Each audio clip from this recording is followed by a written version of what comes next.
கிறிஸ்துவுக்கு அன்பான தேவ பிள்ளைகளே, கர்த்தராகிய இயேசு கிறிஸ்துவின் நாமத்தில் உங்களை அன்போடு கூட வாழ்த்துகிறேன். இயேசுவின் திருவசனம் ஊழியம் மூலமாக இந்த வீடியோவை வெளியிட கர்த்தர் தந்த அந்த நல்ல வாய்ப்புக்காக ஆண்டவருக்கு நன்றி செலுத்துகிறேன். இப்போதும் எசேக்கியேல் 1ஆம் அதிகாரமும் 2ஆம் வருகையும் என்ற தலைப்பில் சில காரியங்களை, சில வெளிப்பாடுகளை உங்களோடு கூட பகிர்ந்து கொள்ள விரும்புகிறேன். Ezekiel chapter 1 and the second coming. வேதாகமத்தில் 4 புத்தகங்களை கடைசி காலவியல், அதாவது எஸ்கட்டாலஜி புக்ஸ் என்று அழைப்பார்கள். எசேக்கியேல், தானியேல், சகரியா மற்றும் வெளிப்படுத்தல் ஆகும். அப்படி அழைப்பதற்கு சில காரணங்களும் உண்டு. இந்த 4 புத்தகங்களும் இயேசு கிறிஸ்துவின் முதலாம் வருகை, சிலுவை மரணம், அந்தி கிறிஸ்து 666, அர்மகதோன் யுத்தம், 2ஆம் வருகை மற்றும் 1000 வருட அரசாட்சி பற்றி பேசுகிறது. இவைகளில் எசேக்கியேல் முதலிலும் வெளிப்படுத்தல் கடைசியிலும் வருகிறது. எசேக்கியேலுக்கும் வெளிப்படுத்தலுக்கும் வேறு பல தொடர்புகளும் உண்டு. சில காரியங்களை இப்போது நாம் பார்ப்போம். முதலில் பிளேஸ் ஆஃப் ரைட்டிங். எசேக்கியேல் மற்றும் வெளிப்படுத்தல் எழுதப்பட்ட இடங்களை, சூழ்நிலைகளை நாம் பார்ப்போம். எசேக்கியேல் பாபிலோனில் சிறையிருப்பில் இருந்தபோது தான் இஸ்ரவேலின் வருங்கால தரிசனங்களை கண்டு எழுதுகிறார். அதே போல பரிசுத்த யோவானும் நீரோ மன்னன் காலத்திற்கு பின்பு எழுந்த உபத்திரவ நாட்களிலே பத்மு தீவிலே சிறை இருந்தபோது தான் வெளிப்படுத்தலை கண்டு எழுதினார். இரண்டாவதாக profession of Ezekiel and John. Ezekiel மற்றும் யோவானின் அழைப்பை, ஊழியத்தை பார்ப்போம். இதிலும் எசேக்கியேல் மற்றும் யோவானின் அழைப்பு, அதாவது அவர்கள் ஊழியம் ஒன்றில் ஆரம்பித்து இன்னொன்றில் முடிகிறது. பரிசுத்த யோவான் ஒரு அப்போஸ்தலனாக அழைக்கப்பட்டவன்.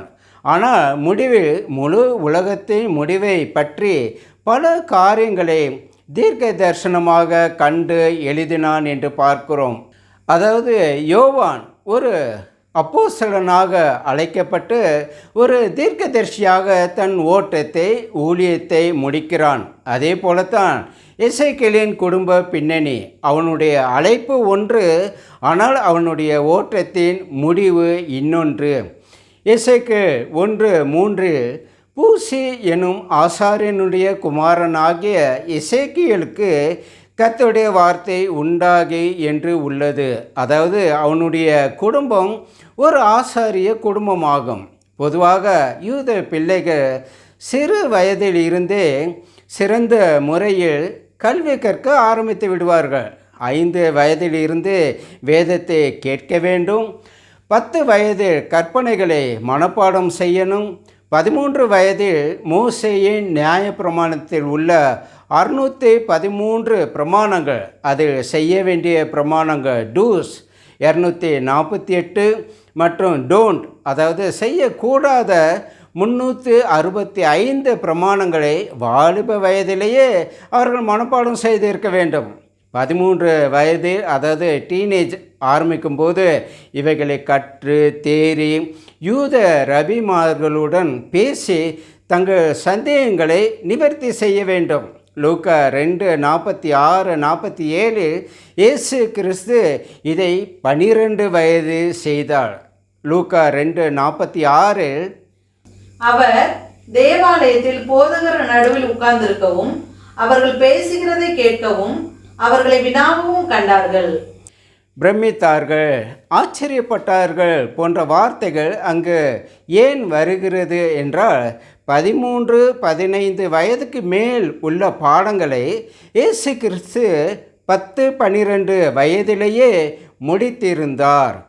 நம்முடைய பிள்ளைகளை சற்றே யோசித்து பார்ப்போம். உலக பிரகாரமான எத்தனையோ காரியங்களில் படிப்பு, பதவி, பணம் என்று எல்லாவற்றிலும் அட்வான்ஸாக இருக்கிறோம்.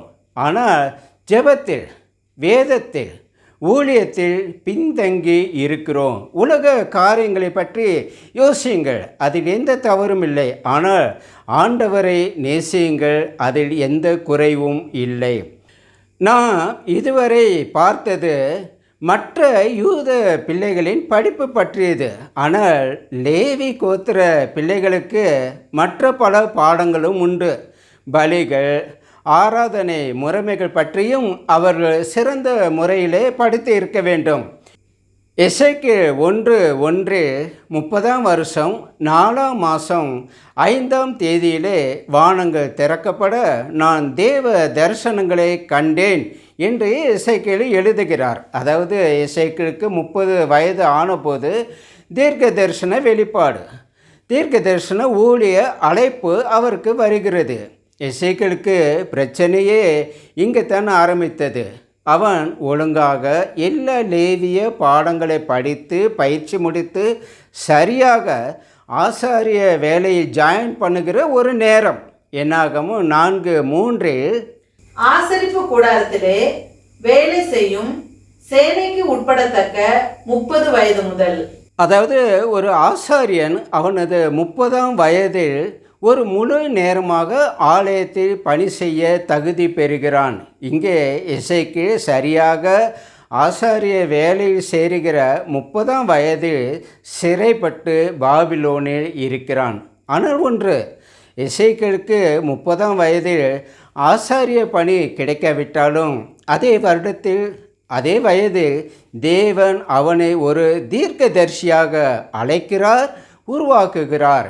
இங்கே அவன் படித்த, முடித்த, விரும்பிய, காத்திருந்த வாழ்க்கை ஒருவேளை கிடைக்கவில்லை. இப்படிப்பட்ட சூழ்நிலையில் இந்த கால கிறிஸ்தவர்கள் தேவனை நோக்கி இப்படி கேட்பார்கள், என்ன மற்ற எல்லாருக்கும் எல்லாம் சரியாக நடக்கிறது, எல்லாம் நன்றாக நடக்கிறது, ஆனால் எனக்கு மட்டும் ஏன் இப்படி நடக்கிறது? கர்த்தர் எங்கே என்பார்கள். Where is God of Elijah? எலியாவின் தேவன் எங்கே என்பார்கள். இங்கிலாந்தை சேர்ந்த லெனார்ட் ரேவன்ஹில் எழுப்புதல் தாமதிப்பது ஏன் என்ற ஒரு புஸ்தகத்தை எழுதினார். எலியாவின் தேவன் எங்கே என்ற கேள்விக்கு அவர் பதில் எழுதுகிறார். என்ன? அதாவது எலியாவின் தேவன் அங்கே தான் இருக்கிறார், ஆனால் தேவனின் எலியாக்கள் எங்கே? அதாவது do not ask where is God of Elijah, but where is Elijah's of God. ஆம், எசேக்கியேலுக்கு அவன் படிப்புக்கு ஏற்ற, விருப்பத்துக்கு ஏற்ற வேலையை கொடுத்த நல்ல எலியாவின் தேவன் கிடைக்கவில்லை. ஆனால் தேவனுக்கு ஒரு நல்ல எலியாவாக எசேக்கியேல் கிடைத்தார். நம் விருப்பத்தை, நமக்கு தேவையானவற்றை தேவன் தந்து கொண்டே இருப்பது, நிறைவேற்றிக்கொண்டே இருப்பது ஒரு பக்கம். ஆனால் தேவ விருப்பத்தை, தேவ சித்தத்தை, தெய்வத்தை நிறைவேற்றும் எலியாக்கள், எசேக்கியேல்கள் இன்று தேவை. எழும்பிடுவோம், செயல்படுவோம், ஜெயம் எடுப்போம். அடுத்த 3வது பீப்புள் டு ரைட். அதாவது எசேக்கியேல் மற்றும் யோவான் யார் யாருக்கு எழுதுகிறார்கள் என்று பார்ப்போம். எசேக்கியேல் காலத்தில் கிறிஸ்தவர்கள் என்ற மக்கள் கூட்டம் இல்லை.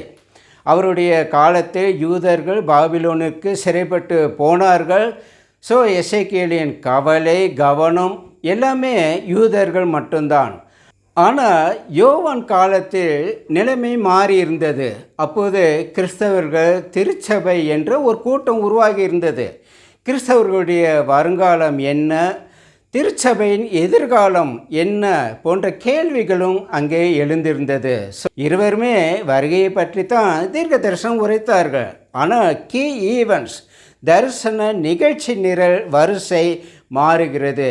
எசேக்கியேலை பொறுத்தவரை முதல் வருகை, இரண்டாம் வருகை, அதாவது கடைசி வருகை, இந்த இரண்டு மட்டுமே அவருடைய கணக்கில் இருக்கிறது. ஆனால் இந்த இரண்டுக்கும் இடையே நடக்க இருக்கிற சிலுவை மரணம், உயிர்த்தெழுதல், அந்தி கிறிஸ்து, 666, அர்மகதன் யுத்தம், 1000 வருட அரசாட்சி போன்றவைகள்லாம் எசேக்கியேலுடைய கணக்கில் இல்லை. இதை படிக்கும்போது சில கேள்விகள், சில சந்தேகங்கள் எழும்பலாம். யோவானை விட எசேக்கியேல் எந்த விதத்தில் குறைவுபட்டவர்? யோவானுக்கு கிடைத்த ஒரு முழுமையான விரிவான வெளிப்பாடு, தரிசனம் ஏன் எசேக்கியேலுக்கு கொடுக்கப்படவில்லை என்பதாகும். எசேக்கியேலுக்கு பின்பு தேவன் தன்னுடைய திட்டத்தை மாற்றிவிட்டாரா? ஏதாவது சேஞ்சஸ் அல்லது அப்டேட் வேர்ஷன் ஒன்று உருவாகுகிறதா? பைபிள் இஸ் அவுட்டேட் புக் என்று சிலர் கூறியதாக பலர் சோசியல் மீடியாவில் பகிர்ந்து வருகிறார்கள். ஆனால் ஒன்றை புரிந்து கொள்ளுங்கள், இன்று இயேசு கிறிஸ்து வந்தாலும் இன்னும் 1000 வருடம் நடக்கப் போகிறதை பற்றி வேதத்தில் தெளிவாக ஆண்டவர் எழுதி வைத்திருக்கிறார். So updated version, revised version, complete version போன்ற வார்த்தைகள் மனிதர்களுக்கு பொருந்துமே தவிர வேதத்துக்கு பொருந்தாது. கர்த்தர் ஆதி முதல் அந்த வரை எல்லாவற்றையும் முன்னறிந்தவர். நான் கவனிக்காமல் விட்டுவிட்டேன், தவறுதலாக நடந்துவிட்டது என்று எதற்காகவும் எப்பொழுதும் ஆண்டவர் சொன்னதே இல்லை. ஆனால் ஒன்று, ஆண்டவர் எல்லாவற்றையும் எல்லாருக்கும் ஆரம்பத்திலேயே வெளிப்படுத்தி விடுகிறவர் அல்ல. நீதிமொழிகள் 25:2 இவ்விதமாக வாசிக்கிறோம். காரியத்தை மறைப்பது தேவனுக்கு மேன்மை. It is the glory of God to conceal a matter. தேவன் நம்முடைய வாழ்க்கையின் முழு வரைபடத்தை, ப்ளூ பிரிண்டை ஆரம்பத்திலே கொடுத்து விட்டால் நம் வாழ்க்கையில் அவரை சார்ந்து வாழ்வது, அவரை தேடுவது குறைந்துவிடும் என்பதை அவர் அறிவார். நாளை நடப்பது தெரியாமலே இந்த உலகம் இவ்வளவு துள்ளுகிறது என்றால், வாழ்க்கையின் உலகத்தில் முழு வரைபடம், ப்ளூ பிரிண்ட் கையில் கிடைத்து விட்டால் நம்மை நினைத்து பார்க்கவே முடியவில்லை. ஸோ ஃபர்ஸ்ட் ஆன்சர் இஸ், ஆண்டவர் எல்லாவற்றையும் எல்லாருக்கும் ஆரம்பத்திலேயே வெளிப்படுத்தி விடுகிறவர் இல்லை. இரண்டாவது பதில், தேவன் பழைய ஏற்பாட்டில் வெளிப்படுத்த தொடங்கி புதிய ஏற்பாட்டில் முடிக்கிறார் என்று பார்க்கிறோம். அதாவது எசேக்கியேலில் வெளிப்படுத்த தொடங்கி யோவானிடம் வெளிப்படுத்தலில் முழுமையாக முடிக்கிறார். ஸோ தேவனுடைய பார்வையில் கர்த்தருடைய கரத்தில் யோவானோ எசேக்கியேலோ நாமோ யாருமே தாழ்ந்தவர்கள் இல்லை. அன்று யூதருக்கு வெளிப்படுத்த தேவனுக்கு எசேக்கியேல் பயன்பட்டார். அடுத்து திருச்சபைக்கு வழிகாட்ட இயேசுவிற்கு யோவான் பயன்பட்டார். இன்றைக்கு தேவனுக்கு ஒரு ஏலியாவாக, எசேக்கியேலாக, யோவானாக கர்த்தர் உங்களை, என்னை, நம்மை எதிர்பார்க்கிறார். ஒப்பு கொடுப்போம். ஆம், கர்த்தருக்குள் பிரியமானவர்களே, இப்போதும் எசேக்கியேல் 1ஆம் அதிகாரத்தை மையமாக வைத்து சில காரியங்களை உங்களோடு கூட பகிர்ந்து கொண்டேன். வரும் நாட்களில் இந்த புத்தகத்தின் அடுத்த அதிகாரங்களையும் நாம் வரிசையாக படிப்போம்.